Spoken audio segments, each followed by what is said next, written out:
Oi gente, tudo bem? Meu nome é Fernanda e estou de volta com mais um vídeo, e no vídeo de hoje eu vim aqui para fazer a análise literária de Sol e Tormenta, o segundo livro da trilogia Grisha. Então se você gosta desse tipo de conteúdo, já deixa aqui nos comentários e deixa seu gostei que isso me ajuda bastante. Bom gente, para quem está chegando nesse vídeo e não sabe o que é esse análise literária, desde o ano passado eu criei esse quadro aqui no canal, onde eu faço a releitura de alguma série, aí que eu já li alguma vez no passado, e trago aí as minhas opiniões sobre alguns pontos, sobre alguns personagens.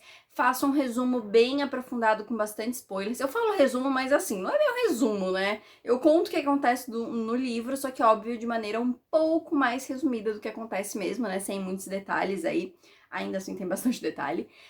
Eu já fiz da série de Trono de Vidro, já fiz da trilogia de Jogos Vorazes com o prequel também, né? E agora, então, estou começando do Grishaverse. Mês passado eu fiz de Sombra e Ossos. Mês passado não, acho que foi no mês retrasado. Ou não, foi mês passado. Não, foi mês passado, tá certo. Eu tô meio perdida no tempo, gente. Mas, enfim, comecei com Sombra e Ossos, que é o primeiro livro da trilogia, e vou continuar. Eu tinha feito as contas aí já no mês passado, vai até, eu acho que março. Estamos em outubro. Outubro tá saindo Sol e Tormenta. Novembro vai sair Ruína e Ascensão. Dezembro vai sair Six of Crows. Janeiro vai sair Crooked Kingdom. Fevereiro vai sair King of Scars. E em março, então, vai terminar com Rule of Wolves. É isso aí mesmo. Então eu vou fazer de todos os livros do Grishaverse, tá?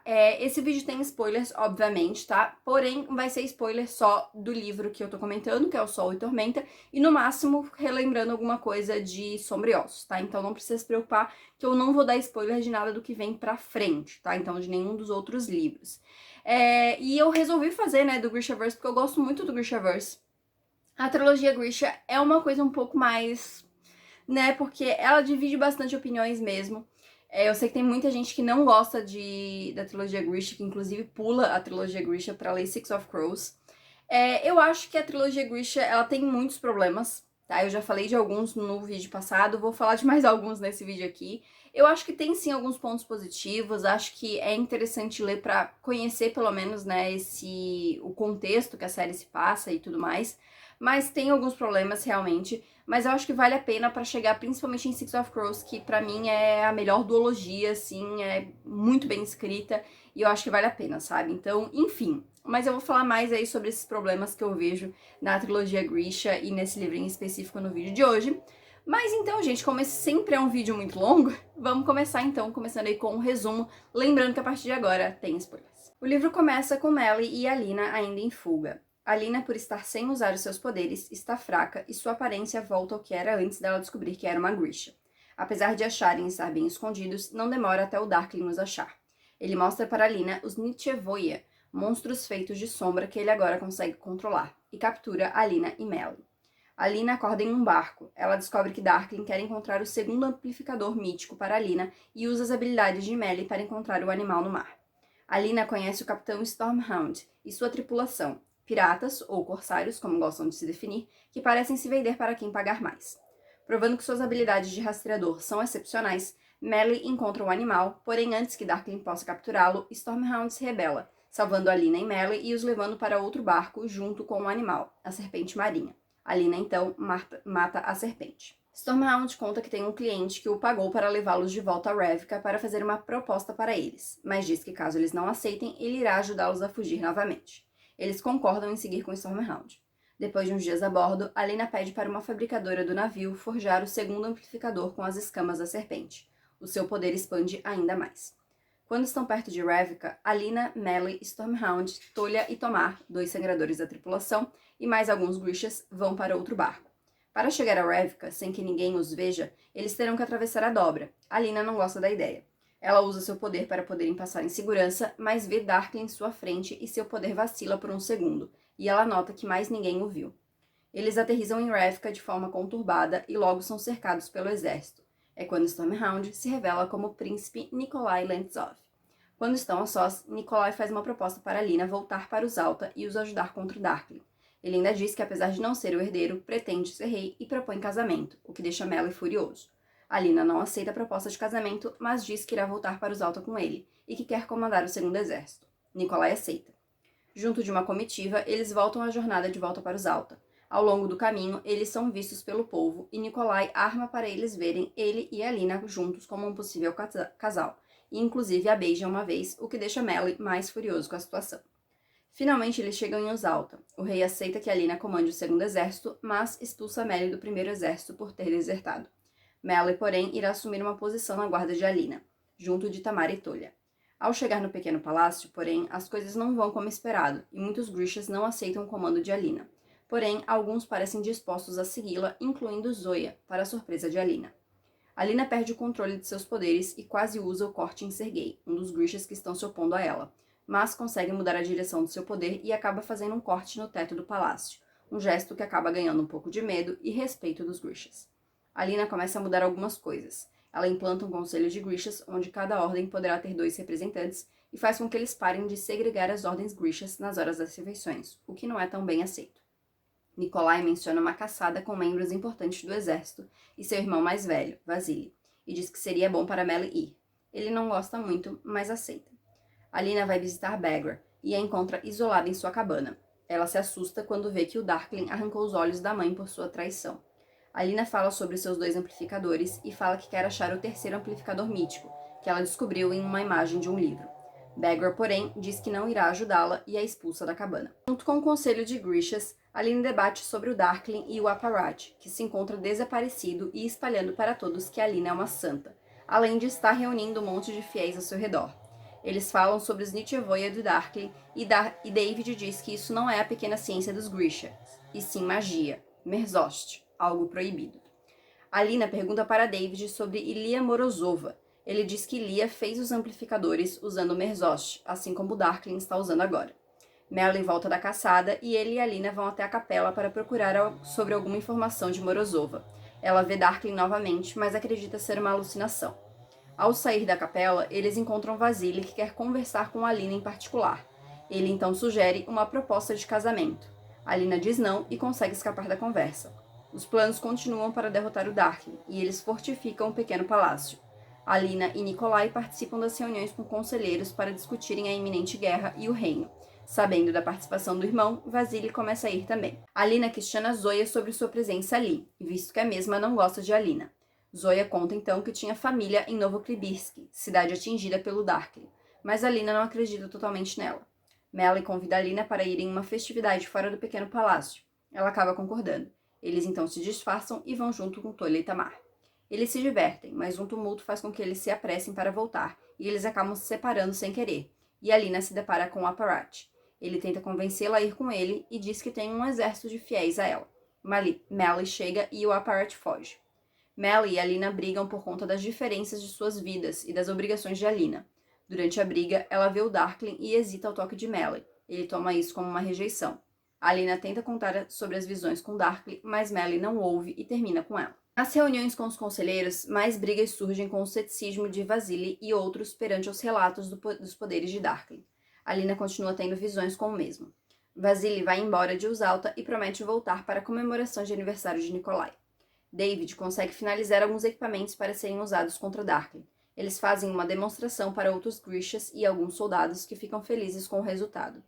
Alina encontra Melly, que está com alguns machucados. Ele ainda evita falar com ela, o que a deixa brava. Os Grishas se reúnem para celebrar a invenção de David. Alina conversa com Nikolai. Ela quer que ele a beije, mas ele diz que não irá beijá-la até que ela queira mesmo, e não só para esquecer Melly. Ela fica brava com ele. Alina volta para o seu quarto e quer falar com Melly. Tamara, então, a leva até ele. Alina chega em um local onde muitas pessoas estão assistindo uma luta. Ela percebe que é Melly contra um Grisha. Ela fica com medo dele se machucar, mas ele vence a luta e Zoya o beija, o que deixa Alina furiosa. Melly vai atrás de Alina e eles brigam novamente. Alina conta sobre as visões com Darkling. Ela vai dormir e acorda com Melly a beijando, porém depois acaba percebendo que é o Darkling. Ela grita e ele desaparece, porém nenhum de seus guardas aparecem. Ela resolve então sair do pequeno palácio e de Usalta, e anda no meio da multidão de fiéis de Santa Alina, que estão acampando fora das muralhas da cidade. O lenço que ela estava usando para esconder o amplificador cai e as pessoas a reconhecem. A multidão começa a ir até ela e ela pensa em se entregar e ser morta pelas pessoas. Porém, Tamara e Tolya aparecem e a salvam. Ao voltar para o pequeno palácio, Tolya briga com Melly, visto que era o turno dele para vigiar Alina. Ela interrompe a briga e pede que chamem Nikolai. Quando ele chega, ela conta para os 4 uma teoria que ela pensou por conta do nome que os fiéis estão a chamando. Esse nome faz referência ao lugar de onde ela veio e pode ter nascido, e poderia ser a localização do terceiro amplificador, o Pássaro de Fogo, segundo a imagem do livro que ela viu. Eles discutem o que fazer e Melly diz que irá até lá para rastrear esse possível paradeiro. Alina não gosta da ideia, mas Nikolai diz que ela deve deixar ele ir. Chega a noite do jantar de Nikolai. Na hora dos brindes, Vasily, após algumas provocações ao irmão, aproveita o momento para anunciar uma aliança com Fidjerda. Porém, Nikolai percebe que algo está errado e questiona os termos da aliança. Ele então percebe que Vasily aceitou reabrir estradas que facilitariam a chegada de Darkling em Voz Alta sem ninguém perceber. Vasily fica ultrajado com a fala de Nikolai, porém os alarmes da cidade tocam, validando o que Nikolai acabara de dizer. Os Nichevoi aparecem e um mata Vasily. Nikolai tenta proteger os pais. Alina foge com Melly para o pequeno palácio, sem saber o destino do príncipe mais jovem. No pequeno palácio, os Grishes tentam lutar, mas muitos morrem. No fim, só sobram Alina, Melly, Zoya, David, Nadia, Edric e Sergei. Eles tentam correr do pequeno palácio quando são surpreendidos por um exército de soldados usando o símbolo de Alina, o exército que o Aparat levantou e que está sendo liderado por Tamara e Tolia. Tamara os manda para a capela, mas eles ficam presos lá quando Darkling chega. Ele fala com Alina e joga uma pessoa desfigurada no chão. Alina demora, mas reconhece e fica horrorizada ao perceber que é Genya. O Darkling conta que as visões de Alina eram reais. Vendo que todos estão em perigo, Alina faz um acordo com o Darkling. Ela concorda em ir com ele se ele deixar os outros fugirem. Melly não quer deixar Alina ir, mas ela vai mesmo assim e pede para Tamara e Tolia o segurarem. Ela beija o Darkling, mas usa Merzosh para tentar matá-lo. Ela quase consegue e quase se mata no processo também, mas Melly a puxa antes que ela conseguisse. A capela desmorona e os Grishes, junto de Alina e Melly, fogem pelas passagens secretas da capela. Se passa um tempo até que eles chegam em uma caverna, onde o Aparat está junto de seus seguidores. Ele usa a imagem de Alina para impulsionar os fiéis, mas Alina entende que está ali como prisioneira. Por conta do que fez, Alina está com os cabelos brancos agora, e sua aparência está muito frágil. Quando estão sozinhos, Alina conta para Melly que não consegue mais usar o seu poder. Bom, gente, antes de eu começar a falar, só um disclaimer para quem ouviu alguns barulhos, é que inventaram de cortar umas árvores no terreno do lado do meu prédio. Agora, eu acho assim, ó, maravilhoso que a vizinhança parece sentir, sabe, assim, sendo bem narcisista, né, tudo em torno de mim. Mas toda vez que eu pego essa câmera pra filmar, gente, é barulho, assim, ó, sai helicóptero, é moto, é carro de som, a rua, sempre, entendeu? Tipo assim, eu tô acordada 2h30, não tinha um barulhinho na rua, eu sentei pra gravar, o cara começou a cortar a árvore aqui do lado, entendeu? Mas é isso, né, gente? Como eu sempre falo, é a hora que eu tenho pra gravar. Então, infelizmente, eu não posso esperar ele terminar e ficar em silêncio pra eu vir aqui gravar. Então, assim, eu espero que ele tenha terminado agora, na verdade, porque faz um tempinho que não tem barulho. Então, eu espero que sim. Mas se vier algum barulho, vocês já sabem do que é, ok? Mas, enfim, gente, vamos começar, então, né? Eu até achei esse resumo curto, viu? Sim, olha que eu detalhei, algumas coisas não detalhei, mas, assim, eu achei um resumo curto. Porque, assim, esse livro, eu vou começar falando sobre a minha opinião geral, tá? Eu acho que ele tem muita coisa acontecendo, mas, ao mesmo tempo, ele é aquele típico livro meio de trilogia, que eu sempre digo que é aquele livro que vai ser um pouco mais lento, que ele vai desenvolver algumas coisas.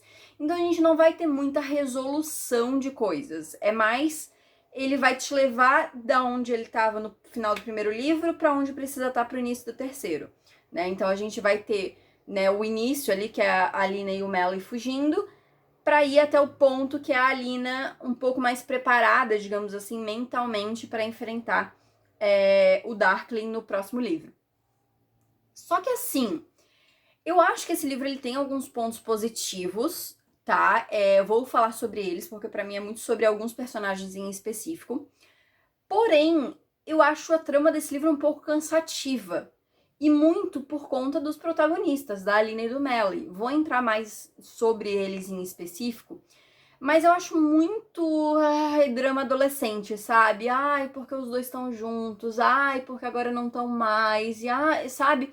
E assim, tem tanta coisa importante acontecendo, e eu sei que o romance é uma parte da história, mas assim, tem tanta coisa importante acontecendo, por que raios tem que ficar perdendo tempo ela pensando, ai, porque o Melly agora tá lá não sei aonde, ai, porque...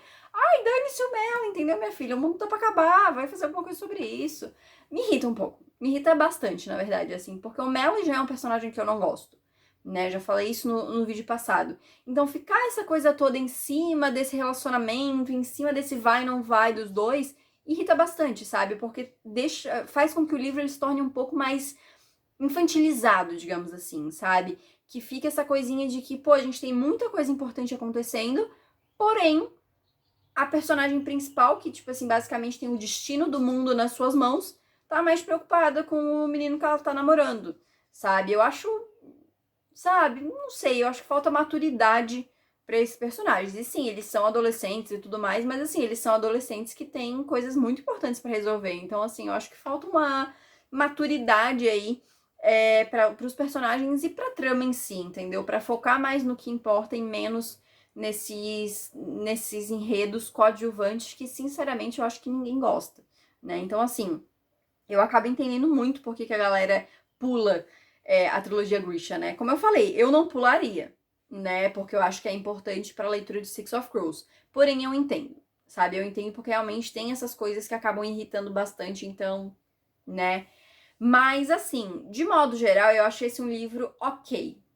Porque eu acho que no quesito enredo importante, eu acho que acontecem algumas coisas bem legais no livro, sabe? Então, assim, a gente tem toda a mitologia dos amplificadores míticos aí, né? Os amplificadores de Morozova sendo apresentados. A gente tem, no início do livro, uma coisa que eu acho muito legal, que no início do livro a Alina já ganha um segundo amplificador, sabe? Que é algo que eu imaginaria que, sei lá, iria acontecer no final desse livro.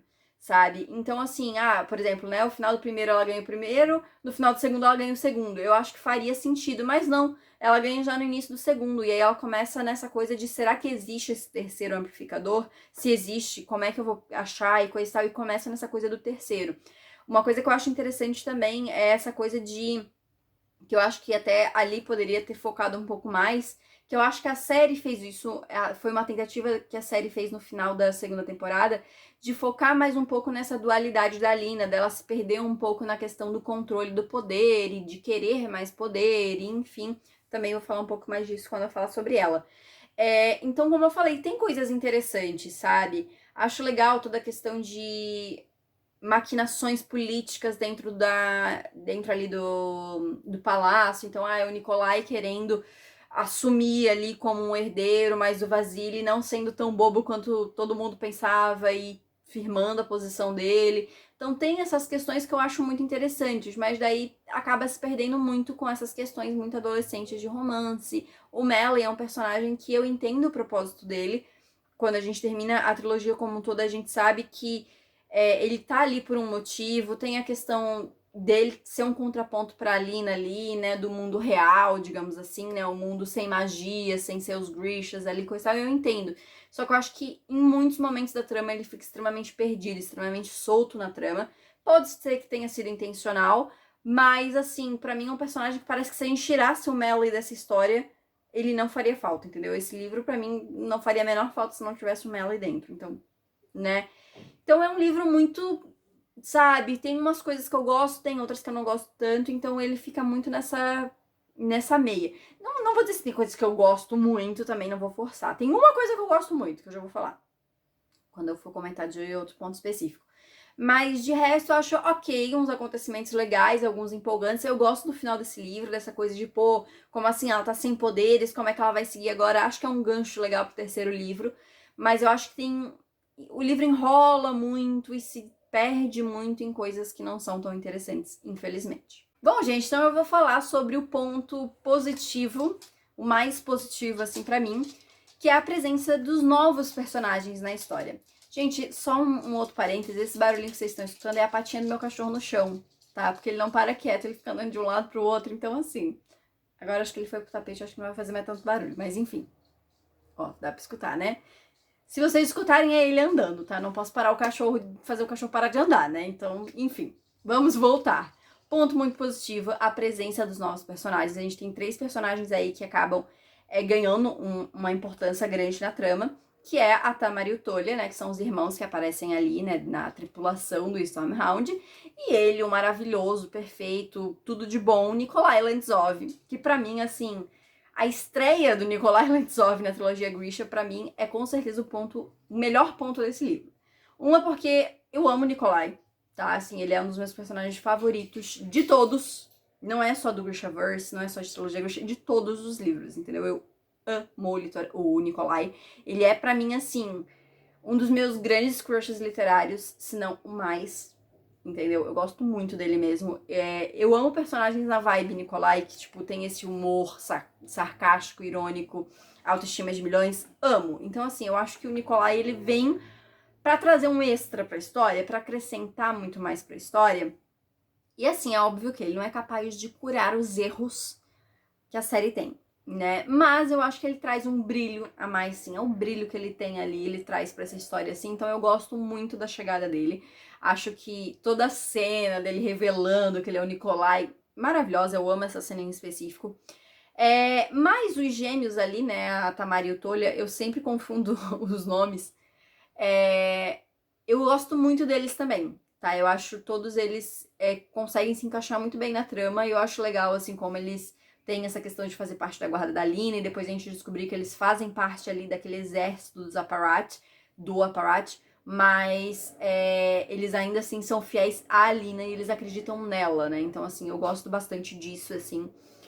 E eu já vou fazer porque eu gosto de falar da série, né? Então, tipo assim, no primeiro eu falei no final sobre a série, eu quero comentar no final do vídeo sobre a adaptação também, mas eu já quero adiantar que eu gostei muito, muito, muito da adaptação desses três personagens. Os irmãos, eu achei que eles ficaram perfeitos, os atores, assim, eu achei ótimos, entendeu? Assim, eu não consigo mais desvincular a imagem dos irmãos pros atores que fizeram, assim, realmente são ótimos. E o Nikolai, gente, eu tinha um medo muito grande de como é que ia ser a adaptação do Nikolai, porque como eu falei, ele é o meu personagem, assim, que eu amo esse personagem. E é um dos meus grandes, ele é um dos meus grandes crushes literários, se não o mais, né? O maior, assim. Então eu tinha um medo muito grande do que eles iam fazer e que ator que eles iam colocar. E desde o momento que eles anunciaram acho que é Patrick, né, o nome do ator, eu fiquei assim, porque assim, eu gostei do ator, mas eu não conhecia. Então, assim, não é só questão de aparência física, é questão de atuar também, né, na história. Então eu fiquei, ok, eu gostei do ator fisicamente falando, ele caracterizado, quando começaram a sair as imagens, achei ótimo, achei, nossa, tá muito dentro do que eu imaginava. Mas foi só quando eu assisti mesmo que eu realmente gostei muito, achei que ele mandou muito bem, tirou o Nikolai da minha cabeça. Então, assim, mais uma adaptação no quesito escalação de atores que ficaram ótimas, assim. Eu acho que no geral, como eu já falei no primeiro vídeo, a escalação de atores pra série ficou muito boa. Eu acho que todos eles, assim, se encaixam muito bem dentro dos personagens. E os três, né, dentro desses novos personagens aí, eu acho que, mais uma vez, fizeram um ótimo trabalho, assim. Então, nossa, eu gosto muito realmente dessa adaptação. Mas enfim, gente, voltando a falar sobre o livro, gosto bastante desses três personagens no livro também. Acho que é uma ótima adição aí pra história e eu acho que traz elementos novos realmente, que é essa coisa do exército dos fiéis, né? Vem através da Tamara e do Tolya, apesar da gente só saber isso no final, né? A gente vê que eles estão ali, que eles acreditam na Lina e o jeito com que eles pensam diferente sobre essa questão de ser Grisha. E o Nikolai trazendo essa questão política, né? Ele tem todo um entendimento político muito maior, ele é muito inteligente e ele realmente se importa com o país, então, né, com o reino ali, enfim. Então, ele é muito engajado nisso. Então, não é só questão, ele quer o trono porque ele quer o trono. Não, ele realmente quer porque ele sabe que ele vai poder fazer muito mais do que o irmão dele, que não tá nem aí, né? Então, assim, eu gosto muito, acho que eles trazem realmente esses elementos a mais. E é isso. A gente não sabe o futuro do Nikolai. Eu boto assim, mas no caso, quem já leu sabe, né? Mas quem leu esse livro termina sem saber o que aconteceu com ele, né? Porque a última vez que a Lina vê, ele tá lá no meio da confusão tentando salvar os pais. E a Tamara e o Tolya, né, que eles se revelam ali parte do exército e tá junto com todo mundo ali presos ali agora, né, com o exército do Apparat, com todos os fiéis ali naquelas cavernas. Antes de entrar nos três personagens principais aí, falar um pouquinho sobre os personagens coadjuvantes. A gente tem alguns personagens coadjuvantes, mas eu vou dizer que, assim, eu sinto que o livro ele não desenvolve tão bem eles. Eu não sei se é porque esse livro teve a adição desses três personagens novos que eu acabei de comentar, e eles acabam aparecendo mais na história, eles são os coadjuvantes que acabam aparecendo mais, mas os outros coadjuvantes acabam ficando bem de escanteio. Então, assim, a gente vê uma coisa ou outra, mas a gente não acaba realmente entrando muito e vendo muitas coisas sobre esses personagens. Então, assim, a gente tem os Grishas aparecendo ali, a gente tem uma presença um pouco maior do David nesse livro, né? As conversas que a Alina tem com ele ali, ele é muito inteligente, então ele compartilha algumas coisas que ele sabe ali com a Alina. Mas eles falam também sobre a questão do David ter forjado o primeiro amplificador ali a mando do Darkling. Eles conversam sobre a Jenya, né? Que aparentemente o David tem sim um interesse nela, mesmo que ela achava que não no primeiro livro. Então tem essas questões ali que acaba mostrando um pouco mais, mas assim, é muito superficial, né? Mesma coisa com a Zoe. A Zoe é uma personagem que apareceu no primeiro livro como uma rivalzinha, digamos assim, da Alina. E nesse livro, ela é uma das apoiadoras da Alina, mesmo não gostando, e ela fala no momento, eu continuo não gostando de você, mas eu acho que você é a nossa melhor esperança para sobreviver ao Darkling, né? Ganhar essa guerra contra o Darkling. Então, ela tem uma aparição um pouco maior do que no primeiro livro também. A gente entende que, né, ela tinha família na cidade onde foi atacada pelo Darkling, né, onde ele expandiu a dobra ali no final do primeiro livro, e por isso ela se voltou contra ele, ficou a favor da Alina ali. Mas ela ainda tem essas questões, então ela ainda gosta de provocar a Alina em relação ao Merlin, tem um momento que ela beija o Merlin ali, coisa e tal, então tem essas questõezinhas, mas também muito superficial. A gente vê uma coisa, e como o livro é em primeira pessoa, é tudo muito pelo ponto de vista da Alina. Então, assim, a Alina não gosta da Zoya, então ela olha pra Zoya e ela vê essas características mais negativas e esse comportamento negativo da Zoya, né? Ela meio que fica em dúvida, confio ou não confio, então fica essa questão assim. E a gente tem outros personagens coadjuvantes, obviamente, tem o Vasily. O Vasily eu acho que é um que aparece bem nesse livro, mas como ele morre nesse livro, eu acho que é por isso, né? A gente tem ali essa questão dele, ele sendo, né, esse príncipe, ele é o príncipe herdeiro que sabe que vai herdar o trono no momento e meio que tanto faz pra ele não liga pro reino, ele não liga para as obrigações políticas, ele começa a ligar a partir do momento que ele vê que o Nikolai tá ali, e o Nikolai é muito melhor do que ele nessas questões, né? E é muito mais carismático e tem muito mais apoio no exército, enfim. Então ele começa a realmente participar um pouco mais quando ele vê que de repente a posição dele poderia estar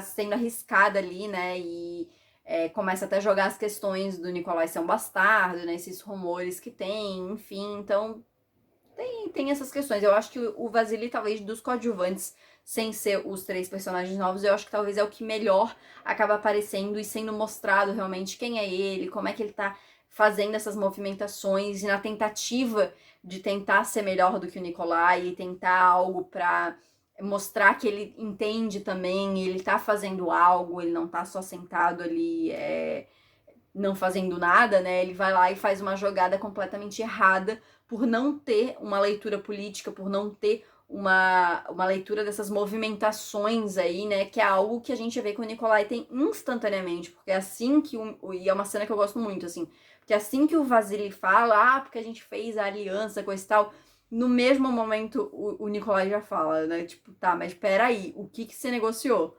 Ah, foi tal estrada. Beleza, você ferrou com todo mundo, né? E ele até se nega, não, que absurdo você falar isso, né? Você tá com inveja porque eu consegui, coisa e tal. Então, tem muito isso, assim, dá pra gente ver que os dois não tinham uma relação boa. E ele queria realmente manter a sua posição de herdeiro ali. Mas foi essa falta de noção dele em relação aos jogos políticos e essa falta de interesse que ele sempre demonstrou que levou à morte dele, né? Porque se ele tivesse desde cedo, né, sido como o Nikolai, por exemplo, que apesar do Nikolai saber que ele não era o herdeiro, ele sempre estudou, ele sempre se manteve por dentro, ele sempre acabou ele crescendo, né, ele cresceu dentro do exército, né, cresceu no sentido, ele foi para lá quando ele era um pouco mais jovem e cresceu ali em quesito de patentes, né, enfim, então ele acaba tendo essa leitura militar um pouco melhor também, e acaba lendo a situação como um todo um pouco melhor do que o Vasily. Então, assim, eu acho interessante tudo isso que vai sendo mostrado em relação ao Vasily, sabe? Acho que é um personagem detestável, tá? Mas eu acho legal ver ele dentro da trama e ver como ele vai começando a agir quando ele vê que o Nikolai tá agindo de um modo, né? Então, assim, as ações dele nunca são verdadeiras, né? É sempre reflexo do que o Nikolai tá fazendo, e ele só faz pra tentar prevenir que o Nikolai possa tentar fazer melhor, e o Nikolai sempre faz, porque o Nikolai é maravilhoso, né? Não tem nem o que dizer, né, minha gente? Mas enfim, eu acho que de outros coadjuvantes, gente, não consigo pensar em mais nenhum que tenha tido uma presença forte nesse livro, sabe? Porque a gente tem os outros Grishas que aparecem ali, tem a Bagor que faz uma aparição ali, né? Mas no geral, acho que são esses, assim, que realmente acabam tendo uma presença um pouco mais importante na história. Como eu falei, eu acho que de todos desses três que eu citei mais especificamente, né, a Zoe, o David e o Vasily, eu acho que o Vasily teve uma presença um pouco mais forte, mas o Vasily morreu, então assim, eu acredito que tenha sido por isso também, né? Como ele já ia morrer, deixa ele aparecer um pouquinho melhor aqui nesse livro. E vamos ver, né, se esses outros personagens vão ter um pouco mais de destaque no próximo livro. Agora vamos falar dele, o vilãozinho deste livro, o Darkling. E, gente, eu vou falar pra vocês uma coisa. Eu não lembrava, eu tô relendo a série, e eu não lembrava o quão pouco o Darkling aparece na série como um todo. Porque, assim, no primeiro livro ele aparece um pouco mais, mas ainda assim ele aparece pouco. Vai. Ele aparece em alguns momentos. Eu acho que a gente tem a sensação de que ele aparece muito mais, porque como a gente tá na cabeça da Lina, a Lina tá meio se apaixonandinho ali por ele, ela pensa nele várias vezes e não sei o que, e parece que ela tá cercada por ele a todo momento. Então eu acho que dá essa impressão de que ele aparece muito. Mas se a gente for ver, ele aparece pouquíssimo no livro. E nesse segundo ele aparece ainda menos. Mas o que eu acho interessante é que, assim, eu gosto muito do Darkling como vilão, mas agora relendo eu vejo que a presença dele é muito fraca na história. A presença física dele, né, no caso, ele aparece poucas vezes. Só que ele é um vilão tão bom, vou fazer o contraponto aí, que mesmo ele aparecendo pouco, ele ainda assim é forte o suficiente pra gente entender a ameaça e o medo que ele causa. Então, assim, a gente tem ele aparecendo de verdade no início e no final do livro. Acabou. A gente tem duas aparições do Darkling. Ele no início, quando ele captura a Lina e os momentos deles ali no barco. Depois, eles separam os caminhos ali, a Lina consegue fugir. Ela tem as visões com ele ali. Mas assim, ele não tá. É ele, mas assim, ele não tá. Né, são momentos muito rapidinhos e muito curtos. Muito rapidinhos e muito curtos. Pleonasmo, não sei porque eu repeti, mas tudo bem. Momentos muito breves aí. Pronto, vou usar outra palavra. E no final, que ele aparece ali com, né, a galera ali pra tomar o palácio, pra pegar a Lina, enfim, aquela coisa toda. E é isso. Ele aparece muito pouco no livro. Mas eu acho que é muito forte. A gente já tem desde o primeiro livro o quão extensos são os poderes dele, que a gente entende que realmente, assim, ele é uma ameaça muito grande. Então, mesmo ele não estando ali, o medo que ele apareça, né, o medo da sombra dele, literalmente, é muito grande. Então, assim, a gente tá sob essa sombra de que ele vai aparecer a qualquer momento e que ele pode invadir os Alta a qualquer momento. E ele deve ter um exército, e agora ele tem esses Nichevoia, que eu nem sei se eu tô falando certo, que são esses monstros que ele cria, que são super perigosos. Então, assim, eu acho que é uma construção legal, sabe? Que, assim, o cara nem precisa estar lá pra meter medo. Pra gente entender, e a gente, como leitor também, a gente não precisa ficar revendo o personagem sempre pra entender que a ameaça ainda está lá, que a ameaça ainda é tão grande quanto era antes, sabe? Eu acho isso muito legal, um toque muito legal que eu não tinha percebido antes, sabe? Que eu percebi nessa releitura, assim. E realmente, assim, eu queria ver mais dele, porque, como eu falei, eu acho ele um personagem interessante. E eu acho que no meio dessas picuinhas ali e Melly, eu acho que poderia ser muito interessante a gente ter um pouco mais do Darkling, né? De quem ele é, dele como personagem. Mas eu entendo, a gente tá na cabeça da Lina, então tem todas as questões ali, não dá pra gente ficar vendo quem é ele e desenvolvendo muito ele sem estar com ele perto, né? Então, assim, eu acho que uma solução legal foi ter essa questão das visões, então a gente acaba tendo um pouquinho mais do Darkling na história por conta das visões. Mas eu queria ver mais ainda, entendeu? Eu acho pouco o que ele aparece no livro. Porém, como eu falei, acho legal essa presença, esse medo que ele gera mesmo não estando lá. Um pouco controversa a minha opinião, mas eu acho que deu pra entender, né? Queria mais dele, mas já que não tem, eu acho interessante como foi feito, sabe? Mas vamos ver. Vamos ver aí, porque assim, eu lembro do terceiro livro, mas eu também não lembro muita coisa. Eu lembro alguns pontos específicos, mas eu não lembro muita coisa. Então vamos ver. se ele tem uma presença mais ativa aí nesse terceiro livro. Tô curiosa aí, porque realmente eu não lembro muito sobre a presença do Darkling no terceiro livro, se, tipo, é tão pouco assim, ou se na minha cabeça... Porque na minha cabeça ele aparece bastante, mas eu acho que não. Eu acho que é meio que um lance do segundo livro. Eu não sei, minhas memórias podem estar aí me confundindo. Chegou a hora, gente, de falar daquele personagem que deve ter mais 5 pessoas no mundo que gostam dele. Do Melly, né? Que assim, nesse livro ele consegue ser mais chato do que no livro passado. Mas vamos lá. Assim, vou dar vou dar uma chancezinha pra ele, que eu entendo um pouco das motivações, não, mas tipo assim, de algumas ações e pensamentos dele. Como eu falei, eu acho que ele tá muito perdido nessa história.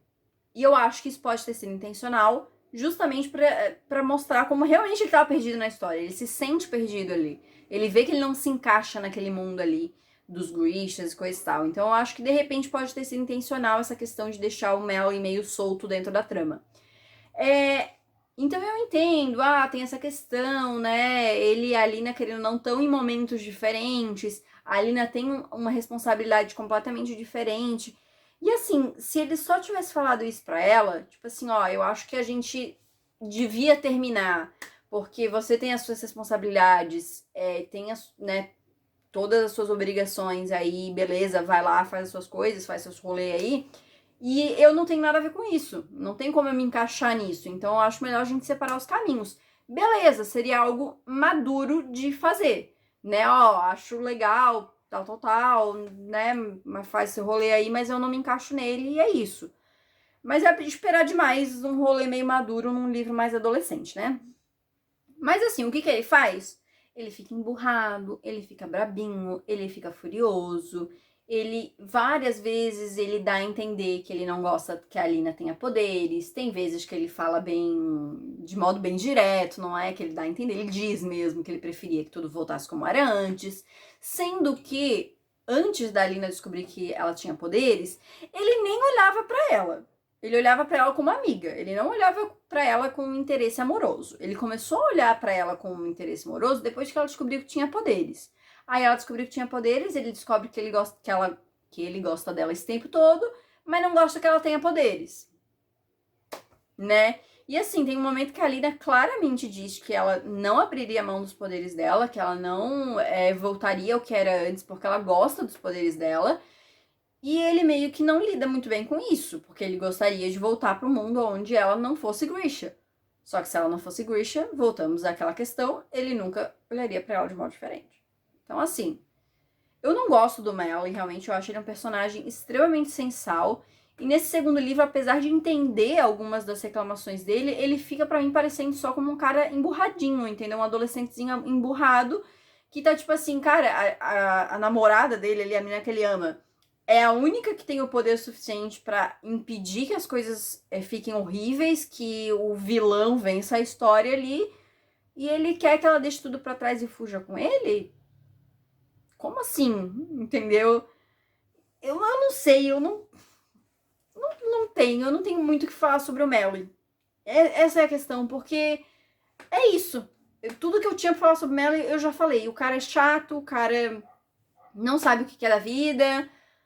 Ele quer voltar para um mundo em que, para ele, antes as coisas eram ótimas, né? É óbvio que ele quer voltar pro mundo que era antes, onde ele era um soldado do exército, cheio de amigos, popular, a Alina tava sempre se arrastando atrás dele. Era ótimo para ele antes a história. Aí agora que virou um pouquinho que a Alina é uma pessoa mais importante, que ela tem outras obrigações, que a obrigação dela não é ficar seguindo ele o tempo todo, aí ele acha ruim. Olha que coisa. Então, assim, o Melly é um personagem que... sabe? E aí me irrita um pouco, porque entra muito... O livro, ele perde muito tempo com essa questão do relacionamento. Mas como é pelo ponto de vista da Alina, eu vou falar sobre isso na parte da Alina. E aí fica naquela coisa, os dois terminam e voltam 500 vezes no livro. E aí termina o livro, tu fica, eles estão juntos, estão separados, o que... Não dá de entender, assim, né? Mas enfim, né? A gente tem então o Melly ainda aí na história, vamos ter ele no terceiro livro. E é isso, eu não quero nem perder muito tempo falando dele, gente, porque eu acho que dá pra eu falar mais sobre ele, sobre o relacionamento da parte da Alina. Então vamos falar sobre a Alina. Vamos falar sobre ela então, gente.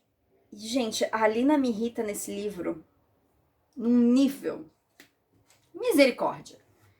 Porque é aquilo que eu falei, o mundo tá acabando, tem um vilão prestes a invadir o reino ali e acabar com tudo, tudo vai virar escuridão, o poder do mundo está nos ombros dela, e eu entendo que isso pode ser algo que deixaria ela muito, se sentindo muito pressionada realmente, mas não, o que ela pensa?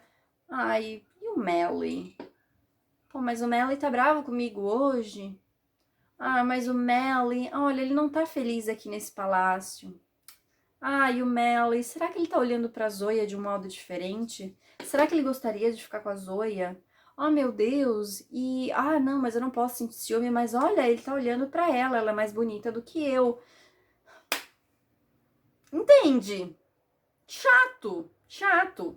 A gente tem muita coisa importante acontecendo no livro, tipo, importante no quesito urgência mesmo. Pô, o cara tá pra invadir, tem alianças pra fazer, eles têm que fortificar o palácio, ela tem que treinar ali como... Ela tem que saber como agir, né, como a general agora ali, né, como a comandante do exército ali, do segundo exército. E beleza, ela faz isso em vários momentos. Mas daí nos momentos livres ela ficou o quê? Se preocupando com o Melly. E se ele ainda gosta dela, e se ele ainda ama ela, e se ele vai embora, e se ele gosta da Zoya. E sabe, e sim, ela é uma adolescente, gente. Ela tem 16, 17 anos, enfim, eu entendo isso. Só que assim, isso fica tão perdido na trama, porque a gente tá com aquilo tudo acontecendo. A gente tem que fazer isso, tem que fazer aquilo. Ah, e se ele aparecer, todo mundo vai morrer, e aquela coisa assim, tal, tal, tal, tal. Aí daqui a pouco, do nada, é ela pensando sobre o Melly. E aí, assim, eu acho que ela age de forma mais infantil do que ela deveria em vários momentos. Porque apesar dela ser uma adolescente, ela passou por muitas coisas aí e ela está em uma posição que demanda uma maturidade muito grande. Ela pediu para assumir o controle do segundo exército. Essa foi a condição dela aceitar voltar para os Alta com o Nikolai. Ela assumir o controle ali do segundo exército. Isso demanda uma maturidade, uma liderança um pouco maior que simplesmente eu não vejo na Lina. Ela não tem essa posição de liderança, ela não sabe governar. Ela começa ali, ela tem umas ideias ali legais sobre essa questão de não segregar os Grishas em ordens, coisa e tal, eu acho legal. Só que assim, ela não sabe impor o que ela quer, ela não sabe porque ela tá o quê? Preocupada com o Melly. E aí, assim, uma coisa que eu acho que eles poderiam ter feito nesse livro, né, que a Ali poderia ter feito nesse livro, que de repente deixaria a Alina muito mais interessante, que foi algo que eu comentei no início dessa análise, era a questão de aprofundar mais um pouco essa questão dela do poder, porque ela perde o controle em algumas vezes, ela tá muito tentada a ir atrás desse terceiro amplificador, do pássaro de fogo, mesmo se não, né, que ele não exista, coisa e tal, ela não sabe se existe ou não, ela quer ir porque ela quer mais poder. E eu acho que o livro poderia ter explorado mais isso, essa dualidade dela. Ok, eu quero derrotar o Darkling, eu quero, né, trazer a minha luz aí pro mundo, mas ao mesmo tempo eu tô tentada pelo poder, eu quero mais poder, e de repente isso vai me desviar de caminho para outro lado. Eu acho que ali perdeu ótima oportunidade de transformar ela numa personagem mais cinza, e não a mocinha que tá aqui tentando achar, tem uns problemazinhos de controle, mas no geral é a mocinha da história, entendeu? Então, assim, é complicado, assim, porque eu acho que das outras vezes que eu li, eu não me irritei tanto com a Alina. Como eu tô lendo dessa vez com mais atenção, eu acho que esses detalhes estão me pegando um pouco mais, sabe? Então, assim, realmente essas coisas me pegam bastante, assim, essa coisa da Alina ficar o tempo todo, esses pensamentos um pouco infantis demais, sabe? Tem uma cena até que ela mesma pensa nisso, que tipo assim, eles estão numa reunião ali do Conselho Grisha, e eles estão debatendo Darkling, o Apparat, a guerra, não sei o que, blá blá blá, e a Zoe, eu acho que tá falando alguma coisa assim, aí ela olha pro Melly e ela fica, ai, será que o Melly gosta dela? Eu sei que eu tenho questões mais importantes para pensar, mas será que... Sim, amiga, você tem questões mais importantes pra pensar. Pensa nas questões mais importantes e menos nesse inútil do Melly, né? Então, assim, me irrita muito, muito, muito que muito da personalidade da Alina é baseada nesse relacionamento. E é um relacionamento chato. É um relacionamento que, pra mim, dá pra ver que tá fadado ao fim, entendeu? Porque é isso, os dois são pessoas diferentes agora. Cada um tem os seus propósitos e cada um agora tá num lugar diferente. Não por ela ser Grisha e ele não, mas porque ela demanda uma atenção pra algo muito específico. Ela é simplesmente a única pessoa que pode parar o Darkling. É isso que todo mundo diz, que ela é a única pessoa que pode derrotar a Dobra. Então, assim, ela tem essa posição muito de importância agora, sabe? E de repente, se o Melin não consegue lidar com isso, realmente eles têm que se separar. Então, assim, acho que da parte dele, não, acho que a gente tem que terminar, acho que foi o movimento certo. Não acho que o jeito com que foi feito isso foi certo, porque ele ficou parecendo um adolescente emburradinho quando ele fez isso. Mas, enfim, aí fica essa coisa, dela tá brabinha com o Melly, aí ela vai lá, não, então eu quero que o Nikolai me beije. Não, mas o Nikolai não vai me beijar porque ele sabe que eu só tô fazendo isso pra esquecer o Melly. Então eu vou ficar brava com o Nikolai. Amiga, pelo amor de Deus, entendeu? Tudo bem, você tem 16 anos, mas você é a general do segundo exército. Você tá sendo considerada uma santa. Sabe? Tipo assim, tem tanta coisa que, apesar da idade, teria deixado ela um pouco mais madura pra algumas questões. E aí fica essas questões, ela fica voltando. E assim, tudo bem, 16 anos, né, adolescente, coisa e tal. Cara, mas não significa que você vai agir de forma tão infantil assim com 16 anos, pelo amor de Deus. Ainda mais dentro desse contexto, dentro de todas essas coisas. Então, assim, né, a Lina me irrita muito nesse livro. O final, como eu falei, me deixa um pouco mais animada com essa coisa. E ela não tá conseguindo usar os poderes, mas ao mesmo tempo, mentalmente, ela parece muito mais pronta pra enfrentar o Darkling da próxima vez. Então isso me deixa um pouco mais animada, sabe? E a Alina, ela fica um pouco mais esperta pra essas questões políticas nesse livro. Eu acho isso legal também. Mas infelizmente, como eu falei, todas essas questões, por envolver muito esse relacionamento dela com o Melly, eu acho que perde muito da personagem. A personalidade dela fica muito tudo em volta desse relacionamento e desse cara, e enfim. Então não dá, pra mim, assim, eu não consigo. É um grande não pra mim, assim, realmente, porque eu não gosto realmente disso.